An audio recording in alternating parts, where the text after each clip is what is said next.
Hi guys, welcome to देसी फिल्मी। आज मैं आपके साथ डिस्कस करने वाला हूँ एक बहुत ही मोटिवेशनल मूवी जिसका नाम है 12 माइटी ऑर्फन्स। ये मूवी एक सच्ची कहानी है। ये कहानी है अमेरिका के टेक्सास शहर की सन 1938 की, जिस टाइम वर्ल्ड वॉर 2 चल रही होती है। उस टाइम टेक्सास शहर की हालत बहुत ही बेकार होती है। लोगों के पास खाना नहीं है, पैसा नहीं है, काम नहीं है, जिसकी वजह से बहुत लोगों को सड़कों पर रहना पड़ रहा होता है। मूवी की शुरुआत में हम सबको दिखाया जाता है हमारा मेन कैरेक्टर रस्टी रसल, जो अपनी वाइफ और छोटी बच्ची के साथ टेक्सास शहर जा रहे होते हैं। वो एक बड़े शहर से टेक्सास जैसे छोटे शहर जा रहे होते हैं, तो उनकी वाइफ और छोटी बच्ची को टेक्सास शहर इतना पसंद नहीं आता। एक्चुअली रस्टी रसल टेक्सास के एक अनाथालय में फुटबॉल कोच अपॉइंट हुए हैं। इस अनाथालय का नाम है मेसोनिक होम्स, जहाँ 150 बच्चे हैं जो वहीं रहते हैं और वहीं काम करते हैं। रस्टी रसल वहाँ मैथ्स, साइंस और फुटबॉल सिखाएंगे और उनकी वाइफ इंग्लिश और म्यूजिक सिखाएंगी। रस्टी रसल जब अनाथालय के गेट पर पहुंचते हैं तो उन्हें वहाँ मिलते हैं फ्रैंक, जो उस ऑर्फनेज के केयरटेकर हैं। तभी वहाँ एक लोकल पुलिस ऑफिसर एक और अनाथ लड़की को लेकर आता है जिसका नाम है हार्डी ब्राउन। ये हमारी मूवी का दूसरा मेन कैरेक्टर होने वाला है। इस लड़के की केवल माँ होती है जो इसको छोड़कर किसी और के साथ चली जाती है और ये अनाथ हो जाता है। फिर अगले सीन में दिखाया जाता है कि केयरटेकर फ्रैंक रस्टी रसल और उसकी फैमिली को उनका रूम दिखाते हैं, जो बहुत टूटा फूटा और गंदा होता है। रात में रस्टी अपनी वाइफ को समझाते हैं कि तुम टेंशन मत लो, मैं इस रूम को बिल्कुल ठीक कर दूंगा। बट उनकी वाइफ बोलती है कि मुझे इसकी नहीं बट इस बात की टेंशन है कि हमने 150 बच्चों को गोद लिया है और ये बहुत मुश्किल होने वाला है। बट रस्टी रसल उन्हें समझाते हैं कि ये हमारे पास एक मौका है एक रियल चेंज लाने का। फिर सुबह होती है और रस्टी रसल रूम को साफ करते हुए अपनी लाइफ के उन पलों को याद करते हैं कि कैसे उनकी मॉम उन्हें और उनके बड़े भाई जॉर्ज को छोड़कर चली गई थी और वो दोनों अनाथ हो गए थे। फिर रस्टी रसल की मुलाकात होती है डॉक्टर हॉल से, जो उस अनाथालय के डॉक्टर होते हैं और अनाथालय के सभी बच्चों की हेल्थ का ख्याल रखते हैं। डॉक्टर हॉल रस्टी को बताते हैं कि वो उन्हें जानते हैं और उन्होंने ही रस्टी का नाम रिकमेंड किया था इस जॉब के लिए, क्योंकि उन्हें उनकी पॉजिटिविटी बहुत पसंद है। फ्रैंक ऑर्फनेज में सभी लड़कों से मिलता है और उन्हें फुटबॉल ज्वाइन करने के लिए कहता है। फिर हम अगले सीन में देखते हैं कि रस्टी रसल अनाथालय के मैनेजर के पास जाते हैं और उन्हें बोलते हैं कि वो ऑर्फनेज के लड़कों के लिए एक फुटबॉल टीम बनाना चाहते हैं जो आने वाले टेक्सास स्टेट चैंपियनशिप में खेलेगी। वो ऐसा इसलिए करना चाहते हैं क्योंकि रस्टी जानते हैं कि एजुकेशन और फुटबॉल इन अनाथ बच्चों में एक सेल्फ रिस्पेक्ट और एक हिम्मत लेकर आएगी, जो उनकी ज़िंदगी में आने वाली अपॉर्चुनिटीज़ के लिए बहुत इम्पोर्टेंट है। ऑर्फनेज के मैनेजर रस्टी रसल को समझाते हैं कि टेक्सास स्टेट चैंपियनशिप में एक टीम का दर्जा पाने के लिए कुछ गाइडलाइंस हैं जो उन्हें पूरी करनी पड़ेगी। बट ये सब करते हुए ऑर्फनेज में जो रोज़ का काम है वो इफेक्ट नहीं होना चाहिए। एक्चुअली ऑर्फनेज में सभी बच्चों को पढ़ाई के साथ साथ उनसे कुछ काम करवाया जाता है जिससे अनाथालय चलता है। जैसे लड़के पेपर प्रिंटिंग मशीन चलाते हैं और लड़कियां सिलाई का काम करती हैं। फिर नेक्स्ट सीन में दिखाया जाता है कि ऑर्फनेज की प्रिंटिंग प्रेस में एक लड़के से एक लिक्विड से भरी बाल्टी केयरटेकर फ्रैंक के शूज पर गिर जाती है। केयरटेकर फ्रैंक उस पर चिल्लाता है और उसे एक बैट से मारने लगता है। एक्चुअली में केयरटेकर फ्रैंक बड़ा जिल्लात किस्म का इंसान होता है और वो ऑर्फनेज के बच्चों को बच्चा कम और लेबर ज़्यादा समझता है। जो लड़का ऑर्फनेज के रूल्स फॉलो नहीं करता वो उसे अपने बैट से मारता है। तभी वहाँ रस्टी रसल आते हैं और ये सब देखकर शॉक हो जाते हैं। वो केयरटेकर फ्रैंक के हाथ से बैट को छीन कर दूर फेंक देते हैं और उसे धमकाते हुए कहते हैं कि वो इन बच्चों को कभी नहीं मारेगा। रस्टी रसल लड़कों को अपनी क्लास में ले जाते हैं और समझाते हैं कि लाइफ बहुत डिफिकल्ट है और नॉलेज एंड एजुकेशन ही तुम्हारी लाइफ सुधार सकती है। फिर नेक्स्ट सीन में रस्टी रसल, डॉक्टर हॉल और ऑर्फनेज के लड़कों को फील्ड में दिखाया जाता है। लड़कों के पास फुटबॉल नहीं है, शूज़ नहीं है, पैड्स नहीं है और इससे पहले इन सब में से किसी ने फुटबॉल खेला भी नहीं है। ये सब देखकर रस्टी रसल समझ जाते हैं कि ये उनके लिए कितना टफ होने वाला है और उन्हें स्टूडेंट्स की ट्रेनिंग को ज़ीरो लेवल से शुरू करनी होगी। रस्टी लड़कों को एक पुरानी फुटबॉल से प्रैक्टिस स्टार्ट करवाते हैं और तभी प्रैक्टिस के दौरान हार्डी ब्राउन का आर्ग्यूमेंट एक दूसरे लड़के से होता है और वो सीधा उसे पंच कर देता है। एक्चुअली जब से हार्डी ऑर्फनेज आया है वो बहुत गुस्से में रहता है क्योंकि उसकी माँ उसे छोड़कर किसी और के साथ चली गई और वो ये बात बर्दाश्त नहीं कर पा रहा है। कोच रस्टी रसल उसके इस वायलेंट बिहेवियर के लिए उसे तब तक फील्ड के चक्कर लगाने की सजा देते हैं जब तक वो थक कर गिर ना जाए। तभी नेक्स्ट सीन में दिखाया जाता है कि केयरटेकर फ्रैंक ऑर्फनेज के मैनेजर को समझा रहा होता है कि ये लड़के जितना टाइम फील्ड में फुटबॉल प्रैक्टिस करेंगे उतना हमारा नुकसान होगा, क्योंकि उतने टाइम प्रिंटिंग प्रेस बंद रहेगी। तभी वहाँ रस्टी रसल आता है और मैनेजर रसल को बताता है कि किसी भी टीम को इंटर स्कॉलस्टिक लीग में क्वालिफाई होने के लिए उस टीम के सभी मेंबर्स को एक एप्टीट्यूड टेस्ट पास करना जरूरी है according to the rule book. Rusty Russell manager से वो रूल बुक लेते हैं और वहाँ से चले जाते हैं। रस्टी क्लास में जाता है और अपने सभी स्टूडेंट्स को ये बात बताता है और उन्हें समझाता है कि हम सब ये एप्टीट्यूड टेस्ट मिलकर क्लियर करेंगे। वो सभी स्टूडेंट्स को समझाता है कि हर चीज़ सीखी जा सकती है थ्रू रेपिटेशन, और इसके साथ साथ फुटबॉल प्रैक्टिस भी कंटिन्यूसली चलती रहेगी। दिन पे दिन गुजरते हैं और फुटबॉल प्रैक्टिस के साथ साथ साइंस मैथ्स की क्लासें भी चलती रहती हैं। स्टूडेंट्स भी रस्टी को बहुत पसंद करते हैं और पूरी मेहनत करने की कोशिश करते हैं। फिर फाइनल डे आता है एप्टीट्यूड टेस्ट क्लियर करने का, और अगर आज टीम के मेंबर्स इस टेस्ट को क्वालिफाई कर लेते हैं तो उनकी टीम क्वालिफाई हो जाएगी as an inter scholastic league team. Inter scholastic league teams Texas के सभी स्कूल्स की टीम्स हैं, और मैसोनिक होम एक ऑर्फनेज है, स्कूल नहीं। तो एक स्कूल की टीम का दर्जा पाने के लिए टीम के सभी प्लेयर्स को ये टेस्ट पास करना जरूरी होगा। अगले दिन मैनेजर आता है और बताता है कि 15 प्लेयर्स में से केवल 3 प्लेयर्स एप्टीट्यूड टेस्ट पास नहीं कर पाए। Rest players are the part of the team और अब वो ऑफिशियली फुटबॉल खेल सकते हैं।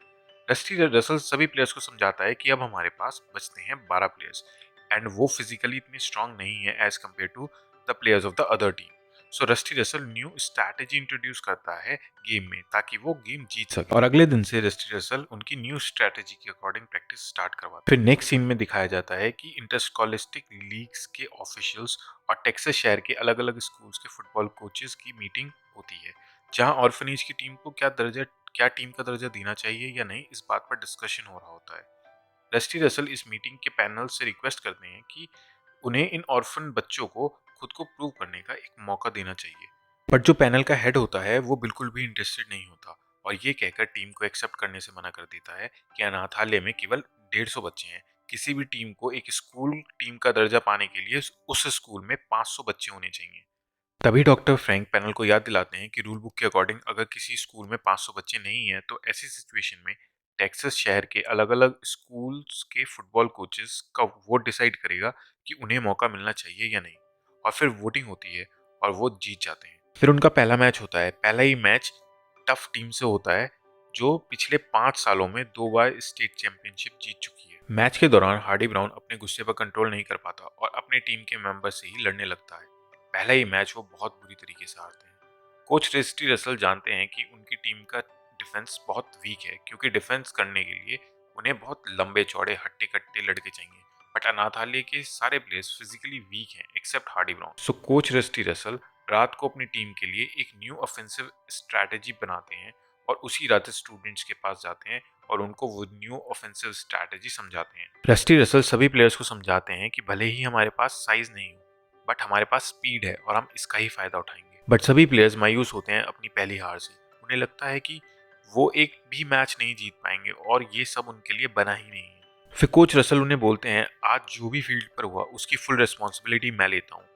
वो उन्हें पहली बार बताते हैं कि मैं भी एक अनाथ हूँ, और वो उन्हें बोलते हैं कि मैं समझ सकता हूँ माँ बाप ना होना कैसा होता है, मैं इसीलिए समझ सकता हूँ क्योंकि मैं भी एक अनाथ हूँ, लेकिन जब मैं तुम लोगों को देखता हूँ तो मुझे गर्व होता है खुद के अनाथ होने पर। I am a mighty orphan, ऐसा नारा रस्टी सभी स्टूडेंट्स के सामने लगाते हैं। जब अगले दिन दूसरा मैच होता है तो सभी स्टेडियम में बैठे लोग ऑर्फन टीम की ये न्यू ऑकवर्ड ऑफेंसिव स्ट्रैटेजी देखकर हैरान होते हैं और कुछ समझ नहीं पाते, और रस्टी की इस न्यू ऑफेंसिव स्ट्रैटेजी से ऑर्फनेज की टीम 28-0 से मिनरल वेल्स टीम को हरा देती है, और फिर ऑर्फन्स की टीम एक के बाद एक लगातार सारे मैचेस जीतते जाते हैं। धीरे धीरे टेक्सास शहर के लोगों की फेवरेट टीम ऑर्फन्स की टीम बन जाती है। न्यूज़पेपर्स और मैगजीन्स में इनके बारे में इतने आर्टिकल्स छपते हैं कि प्रेसिडेंट और उनके ऑफिस में भी मैसोनिक होम्स ऑर्फनेज की फुटबॉल ऑर्फन टीम के बारे में बात होती है। वर्ल्ड वॉर 2 के उस टाइम में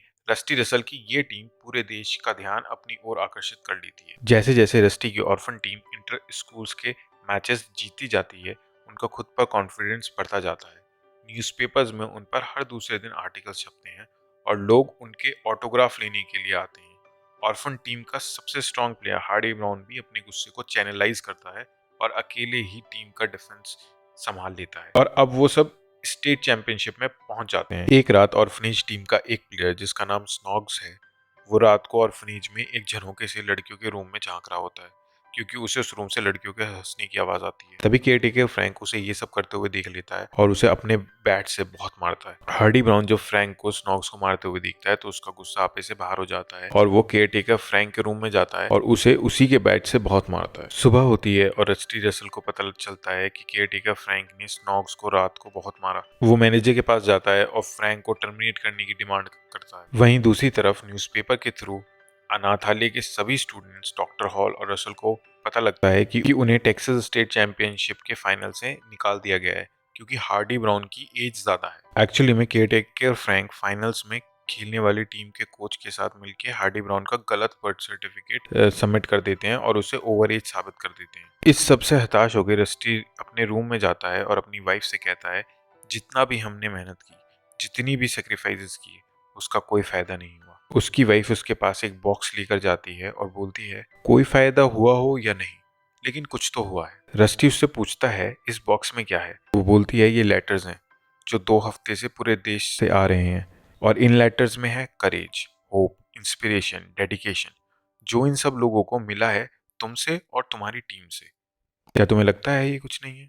मुझे तो लगता है ये बहुत कुछ है। फिर रस्टी रसल अपने बैकयार्ड में बैठकर उन लेटर्स को पढ़ रहा होता है और उसे रियलाइज होता है कि कैसे बहुत सारे लोग जो देश के अलग अलग जगह में हैं, वो उनकी टीम से इंस्पिरेशन ले रहे हैं और वो अब हार नहीं मान सकते। तभी टीम के सभी प्लेयर्स रस्टी रसल के पास आते हैं और उससे कहते हैं कि ऐसे ही झूठ का सहारा लेकर कोई भी हमें फाइनल खेलने से नहीं रोक सकता। बट जब इतना कुछ हो रहा होता है तो सब ये रियलाइज करते हैं कि हार्डी ब्राउन केयरटेकर फ्रैंक को गुस्से में पीटने के बाद कहीं चला गया है और ऑर्फनेज वापस नहीं आया। रस्टी रसल और टीम हार्डी ब्राउन को ढूंढते हैं और कोच रस्टी रसल हार्डी के पास जाते हैं और उसे समझाते हैं कि तुम हार नहीं मान सकते, तुम्हें अपने ऊपर विश्वास करना होगा।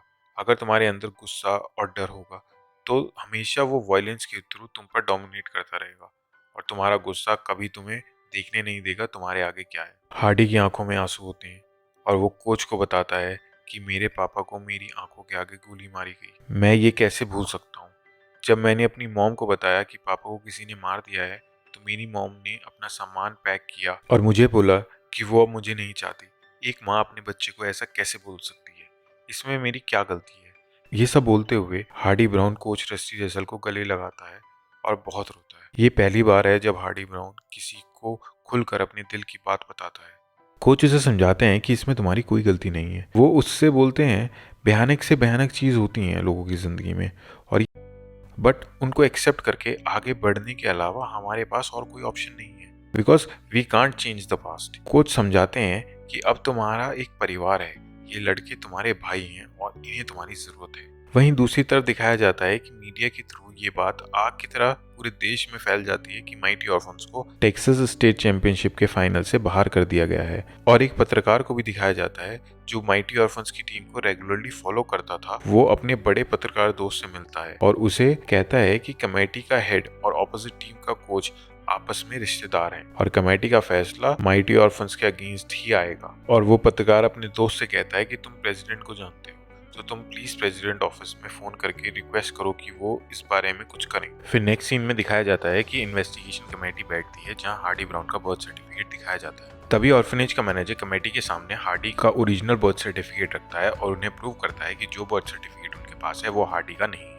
बट कमेटी का हेड नहीं मानता और उन्हें डिस्क्वालीफाई करने का अपना डिसीजन ही फाइनल बताता है। तभी कमेटी हेड के पास प्रेसिडेंट का कॉल आता है और प्रेसिडेंट उन्हें बोलता है कि वो जानते हैं कि माइटी ऑर्फन्स के अगेंस्ट डिसीजन आपके ब्रदर इन लॉ की टीम को डायरेक्टली फायदा पहुंचाएगा और वो बिना फाइनल खेले ही स्टेट चैंपियनशिप जीत जाएंगे। फिर कमेटी हेड मीटिंग में वापस आता है और बोलता है माइटी ऑर्फन्स फाइनल खेलने से बर्खास्त करने का डिसीजन कमेटी वापस लेती है। अब 12 माइटी ऑर्फन्स स्टेट चैंपियनशिप खेलने जाएंगे। उनका फाइनल मैच है ऑल टाइम विनर सैंडीज टीम के साथ। मैच शुरू होता है और हाफ टाइम तक सैंडीज माइटी ऑर्फन्स से 7-0 से आगे होती है। इस टीम के सभी प्लेयर्स माइटी ऑर्फन्स से साइज में दुगने चौड़े और दुगने लंबे होते हैं। हाफ टाइम के बाद ऑर्फन्स की टीम ड्रेसिंग रूम में आती है और पूरी टीम का बहुत नेगेटिव माइंडसेट होता है। उन्हें नहीं लगता कि वो सैंडीज जैसी टीम को हरा सकते हैं। तभी हार्डी ब्राउन खड़ा होता है और जोर से बोलता है, I am a mighty warrior. मैंने ऐसा पहले कभी नहीं बोला था, वो इसीलिए क्योंकि मुझे कभी खुद पर, तुम पर, इस टीम पर विश्वास ही नहीं था। बट अब मुझे पता है कि हम क्या हैं। अब मैं जब हमारी टीम को देखता हूँ तो मुझे अनाथ भीगे हुए लड़के नहीं दिखाई देते, बल्कि मुझे दिखाई देते हैं ऐसे लड़के जो कभी हार नहीं मानते।